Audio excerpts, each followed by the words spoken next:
Bienvenidos a este tutorial acerca de la modalidad argumentativa. Argumentar es un hecho clave en nuestra sociedad y en nuestras vidas, porque tenemos que ser capaces de defender nuestras ideas, nuestras tesis, con unos argumentos sólidos que la o las justifiquen.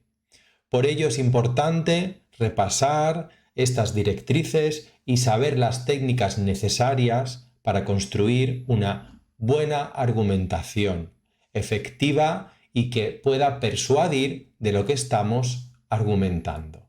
Así que empecemos.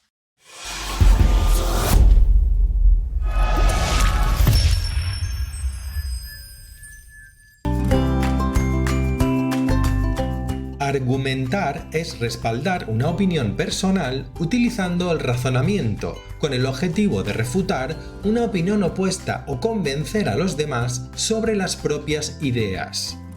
Podemos distinguir la argumentación sobre hechos, como demostraciones científicas o sumarios judiciales, o la argumentación sobre opiniones, donde en ella juegan un papel clave las convicciones personales y las creencias colectivas, entendidas ambas como opiniones profundamente arraigadas, no como verdades, los prejuicios, opiniones desfavorables sin base, las escalas de valores, entre otros factores. Sin embargo, la argumentación tiene notables diferencias con la exposición, aunque a simple vista pueda ser complejo distinguir entre un texto expositivo y argumentativo, pues ambos suelen mezclarse. De hecho, las fronteras entre ellos son tan difusas que algunas teorías ven el texto argumentativo como una forma de exposición. En una exposición argumentativa se analizan los datos y se justifican las razones para defender una opinión, con el fin de que sea aceptada. En un texto argumentativo deben aparecer los siguientes rasgos. El emisor siempre plantea la defensa de una tesis u opinión. En la exposición puede estar ausente esa idea de defensa, pero en la argumentación es su razón de ser. Contiene un proceso de razonamiento. Las razones se aducen para la defensa de la tesis. Su objetivo principal es provocar la adhesión del receptor a las tesis presentadas. En cuanto a los aspectos pragmáticos, podríamos decir que predominan en ellos la función apelativa o conativa, ya que se intenta convencer o persuadir al oyente. El emisor puede ser individual o colectivo y su actitud subjetiva u objetiva. La actitud subjetiva está vinculada a discursos sociales o familiares que no siguen un esquema fijo y tienen una estructura flexible. Su estilo es informal, a menudo utilizando el humor o la ironía, y suelen basarse en argumentos comunes o ideas ampliamente aceptadas. La actitud objetiva está asociada al discurso científico y académico, en el cual el emisor mantiene una postura imparcial frente al tema y respalda su opinión con documentación. Generalmente tiene un tono formal, evita juicios personales y emplea fórmulas impersonales y argumentos basados en pruebas y ejemplos. Los textos argumentativos pueden presentarse en diversas situaciones comunicativas, en conversaciones cotidianas, en textos literarios como el ensayo, en discursos periodísticos como editoriales, columnas de opinión o cartas al director, así como en discursos políticos y en ámbitos académicos y científicos como tesis o demostraciones científicas. A continuación, repasaremos los elementos de la argumentación. La tesis es la idea fundamental sobre la cual se reflexiona y se argumenta. Tiene que ser clara y objetiva. Es aconsejable que no posea un número excesivo de ideas, pues provocaría la confusión del receptor. Una buena tesis tiene las siguientes características. Se formula breve, concreta y sencilla, evitando el uso de términos ambiguos.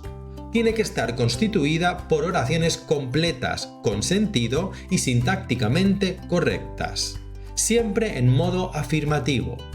ha de plantearse de manera objetiva, no puede incluir opiniones ni expresiones del tipo yo pienso, yo creo, yo considero. Tienen que aparecer las palabras clave referidas a la idea u opinión en torno a la que se construirá la argumentación. El cuerpo argumentativo es primordial para sustentar la tesis. Ello permite al autor persuadir al destinatario. Este cuerpo argumentativo lo constituyen los argumentos, que pueden ser de distintas clases. El argumento siempre debe ser pertinente y tener fuerza argumentativa, de lo contrario estaríamos hablando de falacia, es decir, un argumento no convincente y que puede ser rechazado por el interlocutor fácilmente. La efectividad de los argumentos depende del grado de dificultad para rebatirlos. Un argumento que no puede ser refutado se convierte en irrefutable. Para finalizar con la estructura, los textos argumentativos pueden tener una conclusión, que suele ser una afirmación final derivada del planteamiento inicial y de los argumentos esgrimidos. Veamos a continuación las clases de argumentos que podemos tener. Argumento de autoridad.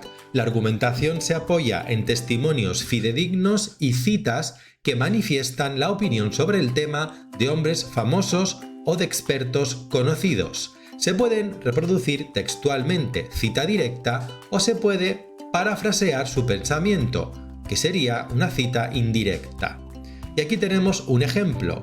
Si tuviéramos en un texto argumentativo, como dice el poeta latino Horacio, hombre soy y nada de lo humano debe serme extraño, estaríamos frente a un argumento de autoridad. Argumento de sentido común o general. La argumentación se ayuda de máximas, sentencias, origen culto, o refranes, origen popular, que poseen un valor de verdad comúnmente aceptado y admitido sin reservas. Todo ello es utilizado para dar un tono convincente al escrito, a la vez que se busca la complicidad del receptor, porque también conoce los refranes. Sería un ejemplo la frase «No te eches la culpa por lo que ha pasado». Cualquiera en tu lugar habría hecho lo mismo. Argumento ad populum. Consiste en apelar a los sentimientos del pueblo, a veces de forma descaradamente interesada para suscitar la adhesión del auditorio. Es lo que se conoce como demagogia. Un ejemplo sería: todo el mundo está usando este nuevo teléfono, así que debe ser el mejor del mercado.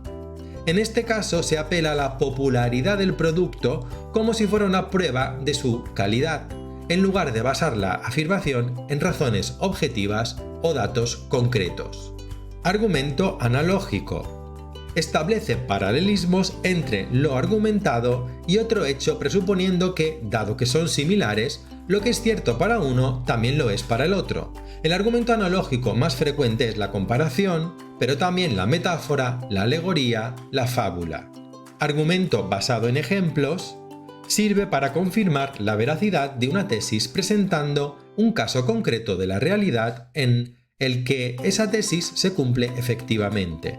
Muy habitual en las argumentaciones que se producen en diálogos de la vida diaria es la ejemplificación con casos extraídos de la experiencia personal. Se trata de un recurso argumentativo de solidez relativa, pues siempre puede ser invalidado por otro ejemplo de sentido contrario, al igual que ocurre con los refranes.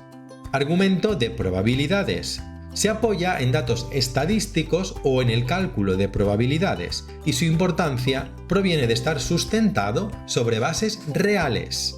Argumentación afectiva. Los argumentos afectivos pretenden provocar en el destinatario determinadas reacciones emocionales que condicionan su apreciación de la tesis.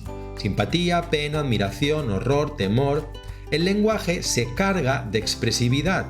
Puede aparecer más o menos sutilmente introducida en ensayos de tema humanístico y en los géneros periodísticos de opinión. Es fundamental en los textos propagandísticos, tanto doctrinales como publicitarios.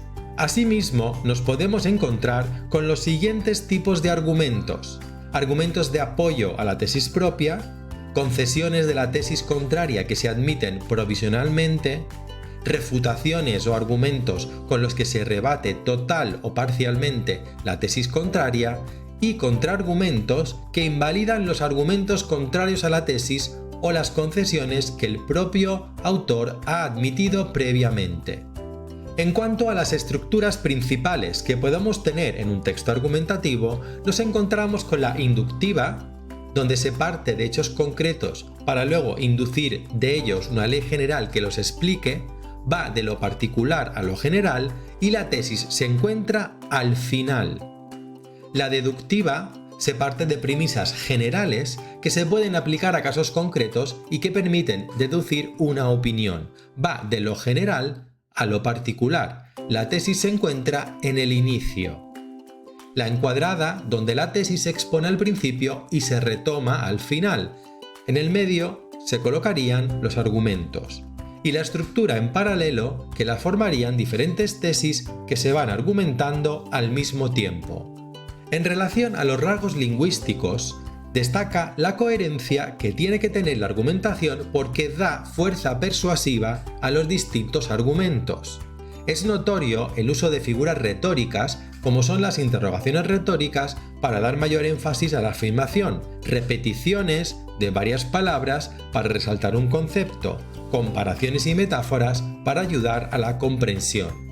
Destaca también el uso de tecnicismos propios de la materia de la que se trate, y en mayor o menor medida según el carácter más o menos divulgativo del texto.